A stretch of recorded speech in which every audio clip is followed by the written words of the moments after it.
वाहिगुरु जी का खालसा, वाहिगुरु जी की फतेह। आप सब संगतों को गुरु नानक देव जी की प्रकाश पुरब की लख लख बधाई। आज हम गुरु नानक देव जी की जन्म साखी के बारे में जानेंगे। गुरु नानक देव जी का जन्म पश्चिम पाकिस्तान के पंजाब प्रांत के तलवंडी गांव में हुआ, जहां अब गुरुद्वारा ननकाना साहिब स्थित है। उनके पिताजी का नाम मेहता कल्याण दास जी, माता जी का नाम तृप्ता जी और बड़ी बहन का नाम नानकी जी था। बचपन से ही बहन नानकी को उनमें ईश्वरीय आभा नजर आती थी।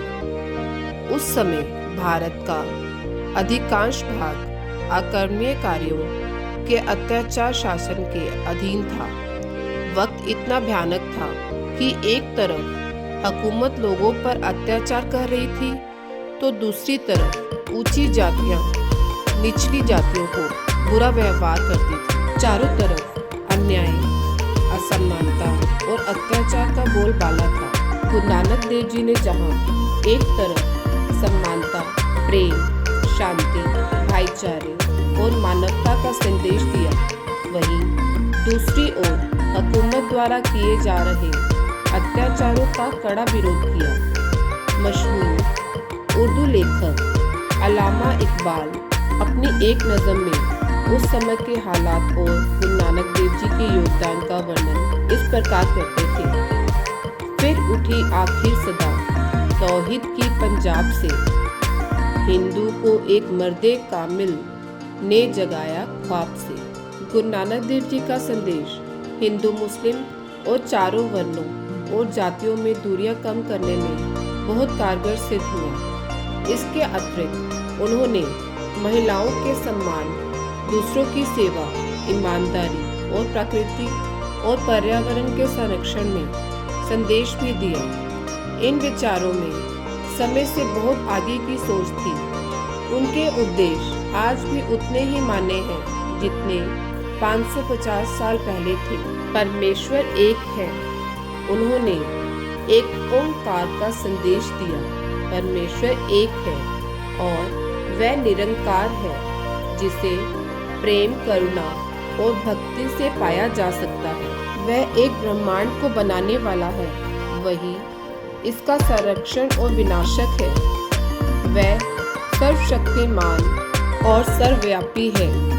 उसकी आज्ञा के बिना कुछ संभव नहीं। वह सदा सत्य है। स्वयं को प्रभु के प्रति समर्पित करो और उनकी इच्छा का पालन करो। गुरु नानक देव जी का मानना था कि मानव जीवन का मूल उद्देश्य सत्य असत्य को समझकर मोक्ष की प्राप्ति है। इसके लिए उन्होंने कहा, नाम जपो, सदा प्रभु का सिमरन करो, किरत करो, ऐसा रोजगार करें जिसमें धोखा या बेईमानी ना हो, वर्ण छको, अपनी नेक कमाई जरूरतमंदों लोगों में बांटें। सब कुछ ईश्वर के हुक्म से ही होता है। मनुष्य को उसे समझना और खुशी से स्वीकार करना चाहिए। तेरा पाना मीठा लागे। उस समय महिलाओं को पुरुषों के बराबर दर्जा नहीं दिया जाता था। गुरु नानक देव जी ने महिलाओं के सम्मान पर जोर दिया। समाज में उनकी महत्वपूर्ण पहचान के लिए आवाज उठाई। उन्होंने कहा कि महिलाओं के बिना पृथ्वी पर कोई सृष्टि संभव ही नहीं। सो क्यों मंदा आखिए जित जन्मे राजा।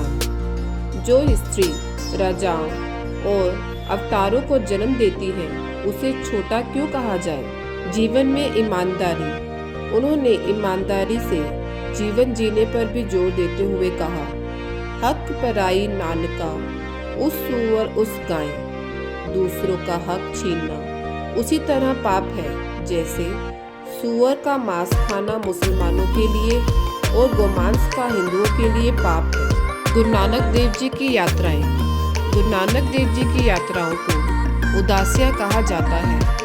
उनकी यात्राओं में आज के भारत, पाकिस्तान, श्रीलंका, नेपाल, रूस, तिब्बत, चीन, ईरान, इराक, अफगानिस्तान और सऊदी अरब के अधिकांश हिस्से शामिल थे। उनकी यात्राओं के दौरान गुरु नानक देव जी ने योगियों, सिद्धों, सन्यासियों, पंडित काजी और मुल्ला से वार्तालाप की। उन्होंने ईश्वर और प्रकृति के वास्तविक ज्ञान को जानने और मानने का संदेश दिया। उन्होंने अपने जीवन के 24 साल यात्राओं में बिताए और 28,000 मील की दूरी पैदल तय की। गुरु नानक देव जी की यात्राओं से जुड़ी वास्तविक कहानियाँ साखियाँ के नाम से जानी जाती हैं। अगर आप सब ਨੂੰ ਇਹ ਉਪਰਾਲਾ ਚੰਗਾ ਲੱਗੇ ਤਾਂ ਇਸ ਵੀਡੀਓ ਨੂੰ ਲਾਈਕ ਕਰੋ, ਸ਼ੇਅਰ ਕਰੋ ਅਤੇ ਸਬਸਕ੍ਰਾਈਬ ਕਰੋ ਤਾਂ ਕਿ ਸਾਡਾ ਇਹ ਉਪਰਾਲਾ ਸਾਰੇ ਭੈਣ ਭਰਾਵਾਂ ਤੱਕ ਪਹੁੰਚ ਸਕੇ। ਵਾਹਿਗੁਰੂ ਜੀ ਕਾ ਖਾਲਸਾ, ਵਾਹਿਗੁਰੂ ਜੀ ਕੀ ਫਤਿਹ।